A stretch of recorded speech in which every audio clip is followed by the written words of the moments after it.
मिनाल है इसमें, मोहम्मद शहीद,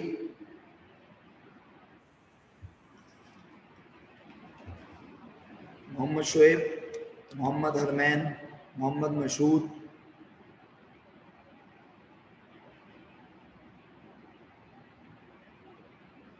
मशहूद भाई तशरीफ फरमाए, मोहम्मद रूहान, मोहम्मद ताहा, नूरुल ऐन, मोहम्मद ताहा नदीम, नूरुल ऐन, रविया, रिदा सिद्दीकी, रिजा अली,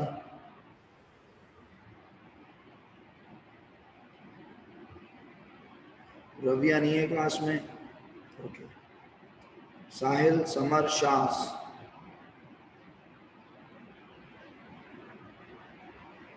साहिल और समर भी नहीं है क्लास में, ओके।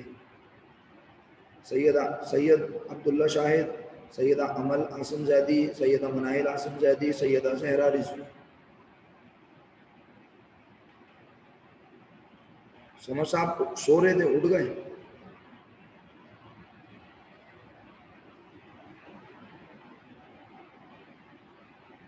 शीजा अजहर, ओके बेटा, माफ कर दिया अटेंडेंस आपकी। सैयद अब्दुल्ला शाहिद साहब नहीं है क्लास में,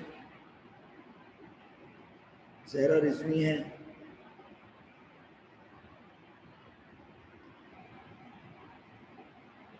ताहा नईम साहब, तलाल बिन आमिर, तनेशा, तारिक आजम, वजीहा नदीम,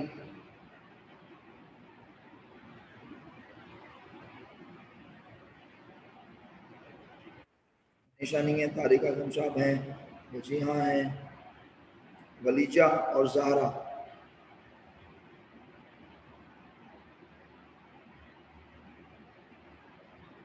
ओके मेरे बच्चों,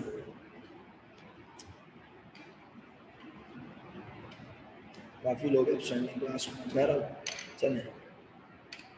अब ये आप पढ़ चुके हैं तो अच्छी बात, नहीं पढ़ा तो ज़िंदगी में जब भी मौका मिलेगा आप पढ़ेंगे इसे इंशाल्लाह। और मैं अब आपको लिखवा रहा हूँ rules for making reversing entry when any adjustment, जल्दी जल्दी लिखें साथ साथ मेरे।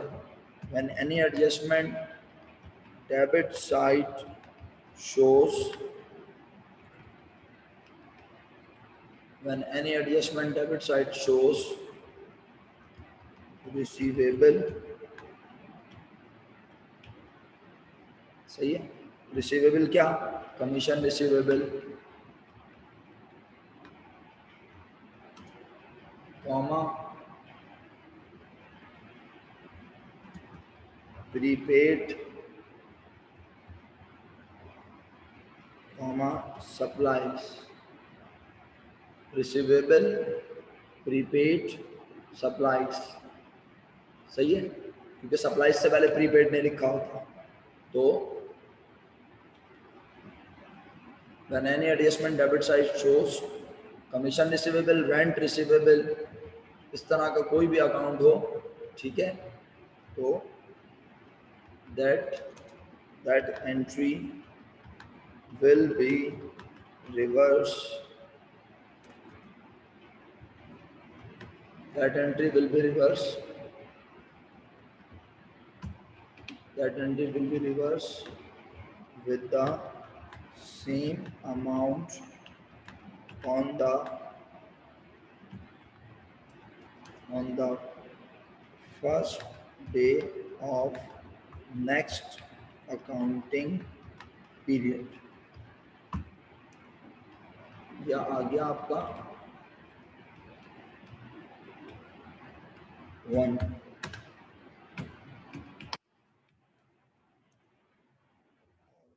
when any adjustment credit side shows dash dash dash, I hope ये आप डैश डैश समझ रहे होंगे। इसका मतलब है rent receivable, commission receivable, interest receivable. इसी तरह when any adjustment credit side shows blanks payable, trade payable नहीं हो सकता, ट्रेड रिसीवेबल नहीं हो सकता। यहाँ क्या हो सकता है, salaries payable, rent payable, interest payable, advertising payable, utility bill payable, इस तरह की चीजें हो सकती हैं। When any adjustment credit side shows blank payable, comma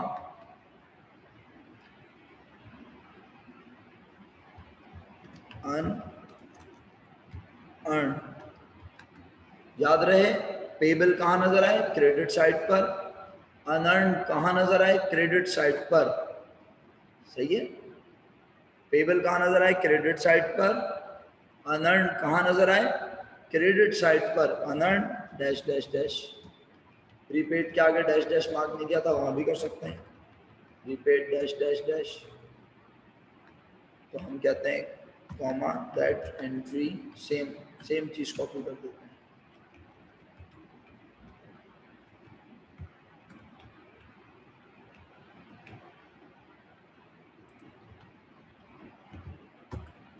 चलो फिनिश हो गया, ये सिंपल सा रूल है बस। अब मैं आपको एक, जाहिर सी बात है मेरे पास एडजस्टमेंट तो बनी हुई नहीं है, आप सब ये बात बहुत अच्छे से जानते हैं। बेटा एक्रूड लिख सकते हैं, मेरा बच्चा क्यों नहीं लिख सकते? जब देखो एक बात बताओ Fatima, accrued salaries, salaries payable, outstanding salary, unpaid salary, चारों का मतलब एक ही है ना मेरा बेटा। तो फिर क्या ख्याल है? तो मैंने आसान अंग्रेजी लिख दी है, सही है। इसी तरह आउटस्टैंडिंग, एक्रूड और rent receivable, accrued rent income, rent receivable, outstanding rent income, सबका मतलब एक ही है ना मेरा बच्चा। तो मैं यहाँ अंग्रेजी ज्यादा पढ़ाऊंगा, मुश्किल में आ जाएंगे। असल चीज है कॉन्सेप्ट कि रिसीवेबल हो, पेबल हो, प्रीपेड हो, अनअर्न्ड हो और प्रीपेड के अलावा सप्लाईज, तो ऐसे एडजस्टमेंट को रिवर्स कर देंगे।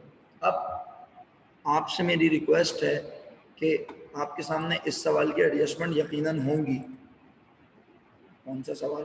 सवाल छोटे। क्वेश्चन नंबर 27 की एडजस्टमेंट होंगी आपके पास हैं? रजिस्टर में निकाल सकते हैं फौरन तेजी से, अभी के अभी निकाल लें जल्दी से। सिर्फ एक सवाल की एडजस्टमेंट रिवर्सिंग मैं बता दूंगा ना, तो फिर बाकी क्या आप बनाओगे इंशाल्लाह अल्लाह के हुक्म से। टाइम मुझे पता है हो गया है, लेकिन रिक्वेस्ट है आपसे जरा प्लीज जल्दी से मेरी बात सुन लो गौर से, इंशाल्लाह समझ में आ जाएगी अल्लाह के हुक्म से। निकालनी सब बच्चों ने एडजस्टमेंट? बताओ एडजस्टमेंट क्या बनेगी, शुरू करें प्यारे बच्चों। क्वेश्चन नंबर 27 में अगर एडजस्टमेंट तुम्हारे सामने, तो पहली एडजस्टमेंट क्या लिखी है? पहली एडजस्टमेंट लिखी है merchandise inventory debit, expense and revenue summary credit. क्या मैंने इस एडजस्टमेंट की रिवर्सिंग बनाने को कहा है? नो, छोड़ दिया। उसके बाद दूसरी एडजस्टमेंट क्या लिखी है बताओ? Rent expense debit, rent payable credit. बोलो इसकी रिवर्सिंग बननी चाहिए। क्या मैं रेंट एक्सपेंस डेबिट वाली चीज देख रहा हूं? बोलो, क्या मैं रेंट एक्सपेंस डेबिट वाला देख रहा हूं? मैं क्या नाम देख रहा हूं बताओ? मैं क्रेडिट में क्या लिखा देख रहा हूं? Rent payable. तो मैंने कहा अच्छा इसकी रिवर्सिंग बनेगी। अब ये देखो कब बनेगी, ये दिसंबर 31 2010 है, तो मुझे रिवर्सिंग की डेट बताओ क्या लिखूं? बोलो शाबाश, मैं लिखता हूं यहां पे। ये कौन सा क्वेश्चन है? क्वेश्चन 27, सही है, डेट है। अब बताओ ईयर क्या लिखूं? बोलो 2010 है ना? 2011 लिखूं? जनवरी 1, 2011 जनवरी 1, और मैंने लिखा यहाँ पर क्या? Rent payable. अच्छा, अब अगर हर एडजस्टमेंट के बारे में लिखूंगा तो मैं कहूंगा एडजस्टमेंट 1 की नो रिवर्सिंग एंट्री। क्या लिखूंगा? No reversing entry. मर्जी अक्सा फॉर्मेट बना लेना, एंट्री चाहे कोई सी भी हो, है ना? एंट्री चाहे कोई सी भी हो, जर्नल के फॉर्मेट में बनती है मेरा बेटा, पता है ना? और यहाँ बिजनेस का नाम आएगा। ये सब चीजें तो अब सेकेंडरी हो गई अल्हम्दुलिल्लाह, अब आपको ये चीजें आती हैं। तो बस एंट्री देख लो क्या बनाएंगे? रेंट पेबल डेबिट और रेंट एक्सपेंस क्रेडिट। बस खत्म कर रहा हूं अपनी बात, दूसरे टीचर इंतजार कर रहे होंगे आपका। रेंट पेबल डेबिट, कितने से रेंट पेबल डेबिट बच्चों? 2000 रुपए से, बस सही है। Rent payable debit, rent expense to reverse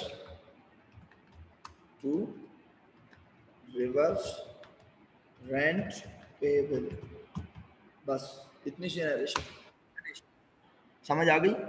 no entry कहाँ लिखेंगे बेटा? जहां पे वो पूरे सवाल की रिवर्सिंग बनाने को कहेगा, सही है। जैसे वो पूरे सवाल की रिवर्सिंग बनाने को क्या है तो आप लिखेंगी यहाँ पर, फिर मैं तरीका बता देता हूँ क्या होगा, ये ले तरीका बता देते हैं। फिर आप यहाँ लिखेंगे 1 जनवरी 01 ब्रैकेट में आप लिखेंगी 1 एडजस्टमेंट 1 और आप लिखेंगी नो एंट्री, यानी इसकी रिवर्सिंग एंट्री बनती नहीं है। ये मैंने किस चीज के लिए लिखा है पता है? फर्स्ट एडजस्टमेंट मर्चेंडाइज वाले के लिए, समझ गए आप लोग। उसके बाद फिर यहां लिख दूंगा मैं नंबर 2, ये 2 एडजस्टमेंट है ना, समझ रहे हो मेरी बात? अच्छा, उसके बाद बताओ थर्ड एडजस्टमेंट क्या है? इंडेक्स वगैरह तो नहीं बनाना? नहीं, कुछ भी नहीं बनाना, ये तो बस आज शुरू किया, आज ही खत्म। आप 4-5 सवालों की रिवर्सिंग बना लेना, और हर एडजस्टमेंट की रिवर्सिंग है भी नहीं। अभी देखो ये सवाल खत्म हो गया, मुझे थर्ड एडजस्टमेंट जल्दी से सुनाए, कोई लिख के भेजे कोई, थर्ड एडजस्टमेंट जल्दी सुनाओ, बात खत्म हो गया बेटा, दूसरे टीचर इंतजार कर रहे हैं, जल्दी बोलो। सर थर्ड एडजस्टमेंट है insurance expense debit prepaid insurance credit. अब इसमें प्रीपेड कहाँ आया है? क्रेडिट साइड पे सर। मैंने यहाँ पे रूल में क्या लिखा है कि जो है ना वो कहाँ होना चाहिए, प्रीपेड कहाँ होना चाहिए? डेबिट साइड पे सर। मतलब ये वाली एडजस्टमेंट की रिवर्सिंग बनाने की जरूरत नहीं है सर। तो हम यहाँ पे भी क्या लिखेंगे, हम यहाँ जाके लिख देंगे no reversing entry. No reversing entry या नो एंट्री, समझ गए, नो एंट्री। अच्छा, इसके बाद फाइनली अब आखिरी बात, आखिरी एडजस्टमेंट सुनाओ मशहूर, depreciation expense debit allowance for depreciation credit, सही है? For depreciation credit sir 4000। Narration क्यों आएगी अक्सा? जब एंट्री नहीं है तो नरेशन क्यों आएगी? सिंपल नो एंट्री लिखना है बस, ठीक है? जब एंट्री नहीं होती है तो नरेशन किस बात की मेरा बेटा? और बस फोर्थ में भी आप क्या लिख देंगे, नो एंट्री। आई होप आप सब समझ गए, इतना सिंपल सा काम है। अब आप घर पे कितने सवालों की रिवर्सिंग बना रहे हैं सुन लें जल्दी से, फिर छुट्टी आपकी। क्वेश्चन नंबर 25 की एडजस्टमेंट बनाई थी, इसकी रिवर्सिंग बनाना। क्वेश्चन 24 की एडजस्टमेंट बनाई थी, इसकी रिवर्सिंग बनाना। फॉर्मेट के क्वेश्चन 1, 2 की रिवर्सिंग बनाना, 4 सवालों की रिवर्सिंग बनानी है बस। सुन लिया आप लोगों ने? और अगर आपका मजीद दिल चाहे तो और बना लेना, मैं फिर कह रहा हूं, सब गौर से सुन लें। क्वेश्चन नंबर 25 की रिवर्सिंग बनाना, 24 की रिवर्सिंग बनाना, फॉर्मेट के क्वेश्चन 1 और 2 की रिवर्सिंग बनाना। और अगर 1-2 सवालों की और बनाना चाहो, क्योंकि इतना आसान काम है, तो बहुत अच्छा होगा अगर तुम बना लो। मेरी तरफ से फी अमानिल्लाह, दूसरी क्लास जल्दी से आके ज्वाइन करो, टीचर इंतजार कर रहा होगा मेरी तरफ से। माजरत, अल्लाह हाफिज़, फी अमानिल्लाह।